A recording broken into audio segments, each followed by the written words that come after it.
നമസ്കാരം. റാഫ്റ്റോ ക്രിക്കറ്റിലേക്ക് അവർക്കും സ്വാഗതം.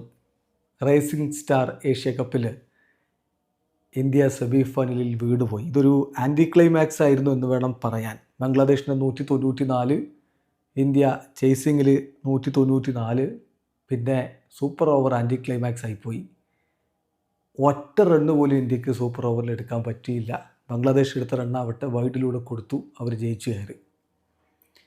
വല്ലാത്തൊരവസ്ഥയായിപ്പോയി. ടോസ് ലഭിച്ച ഇന്ത്യൻ ടീം ബൗൾ ചെയ്യാൻ വേണ്ടി തീരുമാനിക്കുകയായിരുന്നു. ബംഗ്ലാദേശിനെ 20 ഓവറിൽ 194 എന്ന നിലയിലാണ് ഇന്ത്യ പിടിച്ചത്. 194, 6 വിക്കറ്റ് നഷ്ടത്തിൽ. ബംഗ്ലാദേശിന് വേണ്ടി അബീബുർ റഹ്മാൻ സോഹൻ 46 പന്തിൽ 65 റൺസ് അടിച്ചിരുന്നു. ജിഷാൻ ആലം 14 പന്തിൽ 26 റൺസ് അടിച്ചു. പിന്നെ അവർക്ക് വേണ്ടി പൊളിച്ചടുക്കിയത് മെഹ്റോബാണ്. അവൻ 18 പന്തിൽ നിന്ന് 48 റൺസ് അടിച്ചിരുന്നു.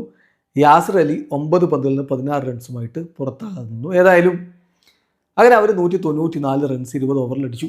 മറുപടി ബാറ്റിങ്ങിൽ ഇന്ത്യ തട്ടുപൊളിപ്പൻ തുടക്കമാണിട്ടത്. വൈഭവ് സൂര്യവംശിയുടെ പൊളിച്ചെടുക്കൽ 4ാമത്തെ ഓവറിൽ തന്നെ ഇന്ത്യ അർദ്ധ സെഞ്ചുറി കടന്നിരുന്നു. പക്ഷേ ആ ഓവറിൽ വൈഭവ് സൂര്യവംശി പുറത്തായി.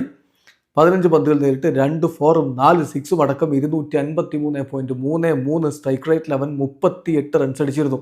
വെറും 15 പന്തുകൾ 38 റൺസ്. അവനോടൊപ്പം ഓപ്പൺ ചെയ്ത പ്രിയാൻ ഷാരിയ 23 പന്തിൽ നിന്ന് 44 റൺസ് അടിച്ചിരുന്നു. പക്ഷേ അതിനുശേഷം ഇന്ത്യക്ക് വിജയത്തിലേക്ക് എത്താൻ പറ്റാതെ പോയി. നമാന്തിർ 7 റൺസുമായിട്ട് മടങ്ങി. എന്നാൽ 23 പന്തിൽ 33 റൺസാണ് നായകൻ ജിതേഷ് ശർമ്മ അടിച്ചത്. നെഹാൽ വധേര 29 പന്തിൽ 32 റൺസുമായിട്ട് പുറത്താകുന്നു. രമൺദീപ് 11 പന്തുകളിൽ 17 റൺസ്. ആശുതോഷ് ശർമ്മ 6 പന്തിൽ നിന്ന് 13 റൺസ് അടിച്ചു. ഹർഷ് ദ്യൂബെ 1 പന്ത് 3 റൺസ്. ഏതായാലും അവസാനം ആ വിജയത്തിലേക്ക് എത്താൻ പറ്റാതെ കറക്റ്റ് 194 നിൽക്കുന്ന ഒരു സ്ഥിതിവിശേഷമാണ് ഉണ്ടായത്.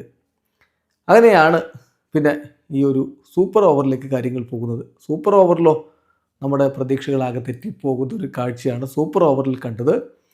ഇന്ത്യക്ക് വേണ്ടി ബാറ്റ് ചെയ്യാൻ ജിതേഷ് ശർമ്മയും രമൺദീപ് സിംഗുമാണ് എത്തിയത്. ജിതേഷ് ഗോൾഡൻ ഡക്കാവുന്നു.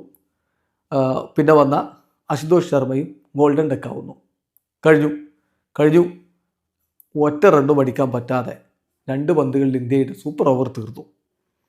മറുപടി ബാറ്റിങ്ങിൽ യാസർ അലിയെ പുറത്താക്കിക്കൊണ്ട് സുയാഷ് ശർമ്മ തുടങ്ങിയെങ്കിലും പിന്നാലെ വൈഡ് വരുന്നു. 6 റൺസിന് വിജയിച്ചു ചേർന്നു. So racing Asia cup racing star, മുമ്പ് എമർജിംഗ് ഏഷ്യ കപ്പ് എന്ന് പറഞ്ഞിരുന്ന ആ ടൂർണമെൻറ്റിൽ നിന്ന് ഇന്ത്യ സെമി ഫൈനലിൽ പുറത്തായിരിക്കുന്നു. വീഡിയോ അവസാനിക്കുന്നു. ക്രിക്കറ്റ് ലോകത്ത് കൂടുതൽ വിശേഷങ്ങളുമായി റാഫ്റ്റോക്സ് വീഡിയോ എത്താം.